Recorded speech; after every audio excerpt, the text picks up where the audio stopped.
Estamos ya en el episodio número 30 y estoy bien contento por todo lo que viene.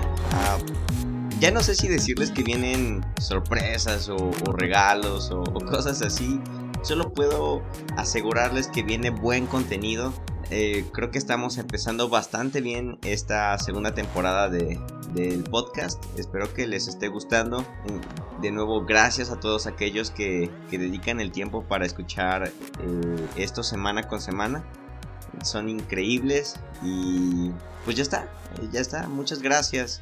Estamos ya en el episodio número 30 y por lo regular me gusta trato o voy a seguir tratando de cada que empiece una nueva decena de episodios traerles algo diferente, ya sea una serie, una entrevista, un nuevo segmento o algo así. Y en esta ocasión no quise dejar pasar desapercibida esta oportunidad, por lo que decidí hacer una miniserie que, bueno, yo creo que a todos nos puede servir, ya sea que tú solamente seas un congregante o que tú seas pastor o líder.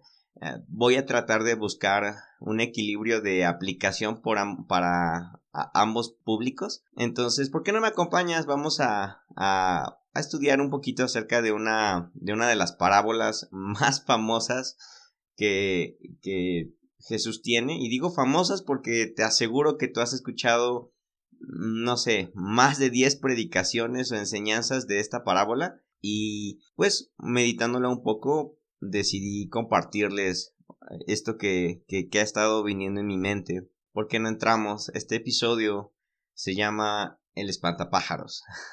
Yo creo que todos nosotros, si tú llevas, no sé, más de un mes o 2 meses en una iglesia, te habrás dado cuenta de que cada domingo hay gente nueva que desfila por nuestros pasillos, por las bancas de la iglesia, por las sillas, y que no volvemos a ver. Hay algunas iglesias, y doy gracias a Dios por ellas, que se preocupan por estas personas y las buscan, ya sea con una llamada, con un mensaje, visitándolas, y hay algunas otras que no lo hacen. Pero al final de cuentas, sigue para mí siendo un misterio o quizás no un misterio, pero sigue siendo para mí algo que llama mucho mi atención, el hecho de por qué las personas no regresan a la iglesia. Superficialmente sabemos que muchas de ellas prefieren buscar una iglesia que les quede más cerca, una iglesia más cómoda, que les guste más a los hijos y demás, y todo esto es súper válido. La verdad es que no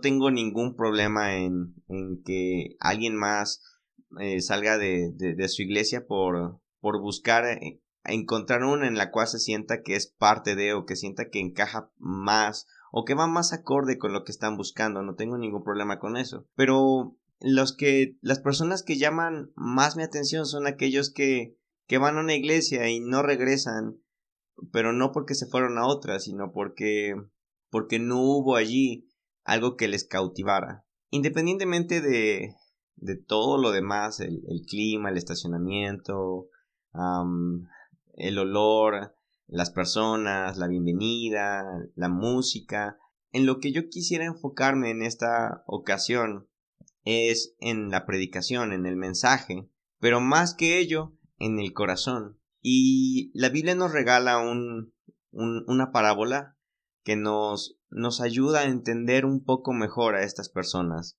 ¿Por qué no me acompañas a Mateo capítulo 13? Yo creo que algunos hasta de memoria ya sabrán para dónde va el asunto. Pero vamos a leerlo, ¿ok?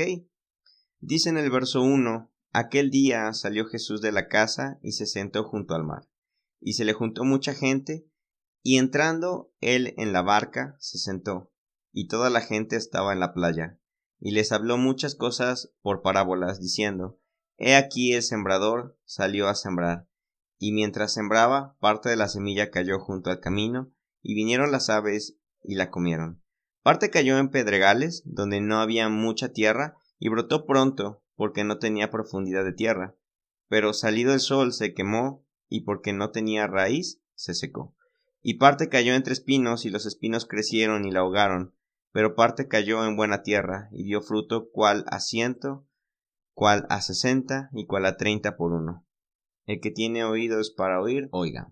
Y bueno, la mayoría de veces que yo he escuchado hablar acerca de esta parábola, por lo regular nos terminamos enfocando o terminamos como que conduciendo toda la atención al último terreno, a que debemos de ser ese terreno fructífero, a que tenemos que ser esas personas abiertas para escuchar y para dar fruto, y que cuando la semilla venga entonces podamos producir y demás.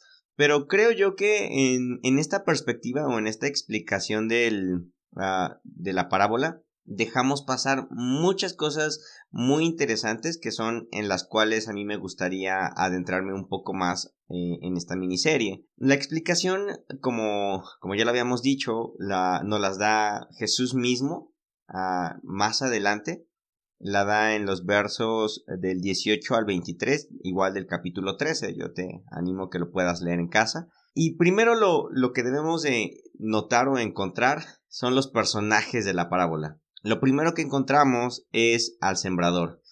El sembrador, pues, básicamente nos representa a ti o a mí o a tu pastor o a tu líder que están predicando, que están platicando, que están hablando acerca del evangelio, de las buenas noticias en esta ocasión o en esta ilustración. Todo el tiempo, independientemente de que prediques en un púlpito o tengas un podcast como yo, cada vez que tú hablas acerca de Jesús, acerca del evangelio, de las buenas noticias, tú estás siendo un sembrador. Tú estás siendo alguien que está tirando semillas todo el tiempo. Bueno, cada vez que tú hablas de Jesús, del reino, estás tirando semillas. Entonces es importante que tú lo sepas, porque vas a poder diferenciar o encontrar qué es lo que está pasando o por qué no está dando frutos aquel mensaje que tú tuviste o aquella plática que tuviste con tu familia. ¿Por qué es que no está funcionando? Lo siguiente que encontramos, aparte del sembrador, pues son las tierras, los diferentes tipos de corazones, los diferentes tipos de personas en los que cae la semilla. La semilla, bueno, lo entendemos claro, es el mensaje, es la predicación. Y dentro de estos terrenos o dentro de estos lugares en donde cae la semilla que representan a las personas, encontramos diferentes oposiciones o otros como mini personajes, por decirlo así, que son los que no permiten que la semilla crezca bien, y nos da ciertos detalles que nos ayudan a entenderlo, que ya Jesús en su explicación, pues bueno, lo aclara perfectamente.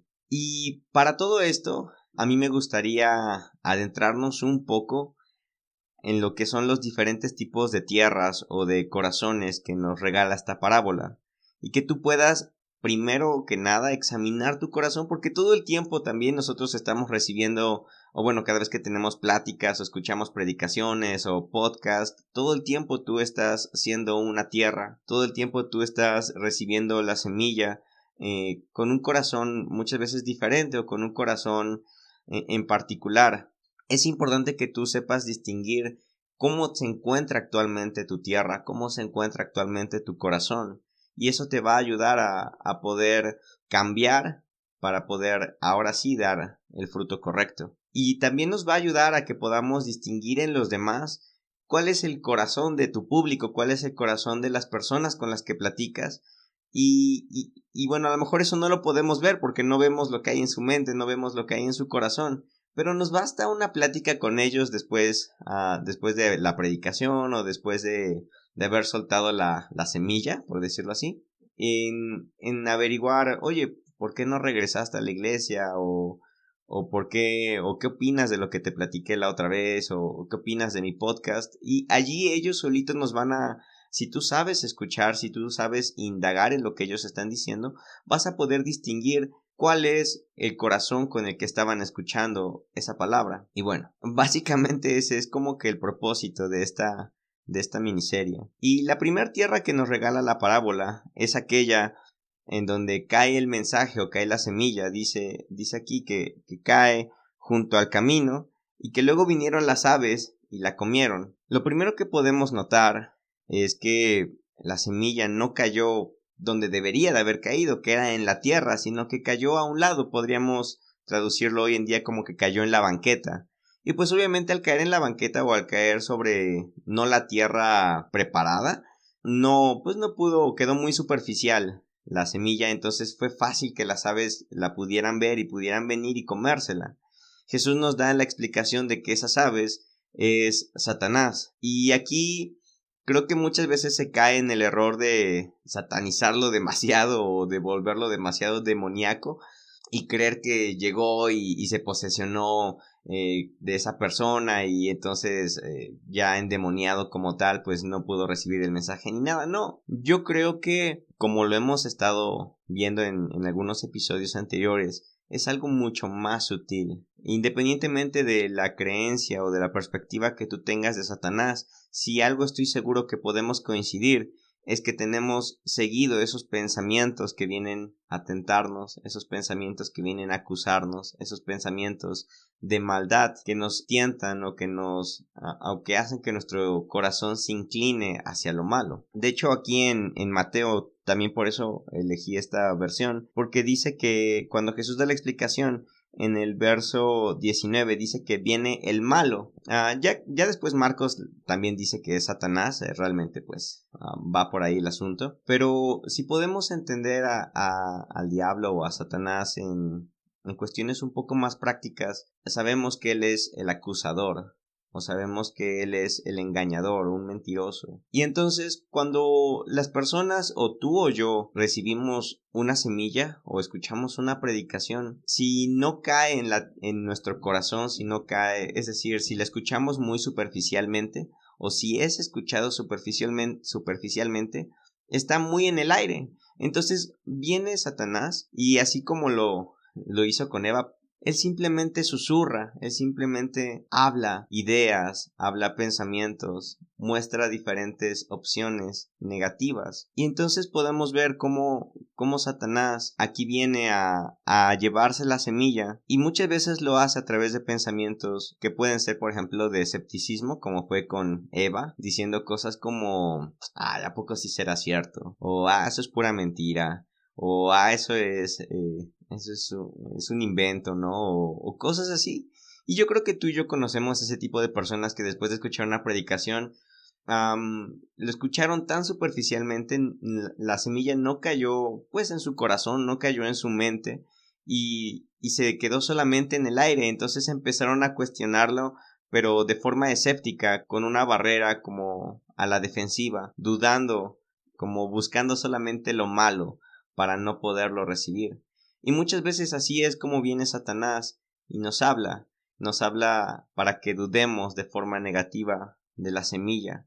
Por el otro lado, que es en el que a mí me gustaría profundizar porque siento que es de los más importantes o principales, es que Satanás viene para culparnos. Y la primer persona con la que nos culpan no es precisamente delante de Dios diciéndole todo lo que hacemos mal, sino que muchas veces nos culpa ante nosotros mismos. Y aquí es cuando se vuelve un verdadero problema.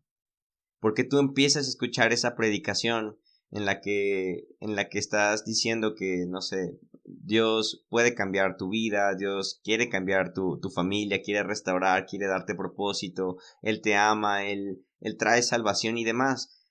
Pero viene Satanás y empieza a culparte para ti mismo, empieza a decirte que tú no eres digno. Él empieza a sacar a relucir o empieza a recordarte todos tus defectos, todos tus pecados, todas tus fallas, y su intención es que tú no te sientas digno de ese mensaje, digno de esa predicación, digno de esa semilla. Y una vez que él consigue que tú compres esa idea, que tú compres ese pensamiento, de hecho, igual para los que escucharon mi episodio anterior, nuevamente vemos aquí cómo es que Satanás es comparado con aves y decíamos que no podemos evitar que las aves pasen, pero sí podemos evitar que hagan nido. En esta ocasión no podemos evitar que las aves vengan o que Satanás venga, pero lo que sí podemos evitar es que se coma la semilla. Entonces va a venir Satanás con esos pensamientos a decirte todo lo malo que tú has hecho.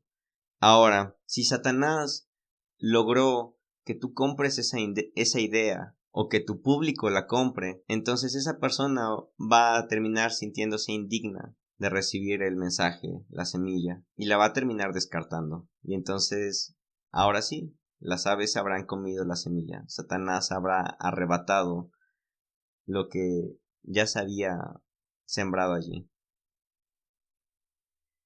Y tenemos en la Biblia, bueno, al menos en el Nuevo Testamento, recordé 2 ejemplos, ya igual para no quemar tanto a Eva, de personas que ya tenían la semilla, pero que quizás cayó un poco superficial o no penetró lo suficiente, y cuando vinieron las aves, pudieron devorarla fácilmente. Una de ellas es Ananías y Zafira. Esta pareja ya había recibido el mensaje, ya había aceptado el evangelio.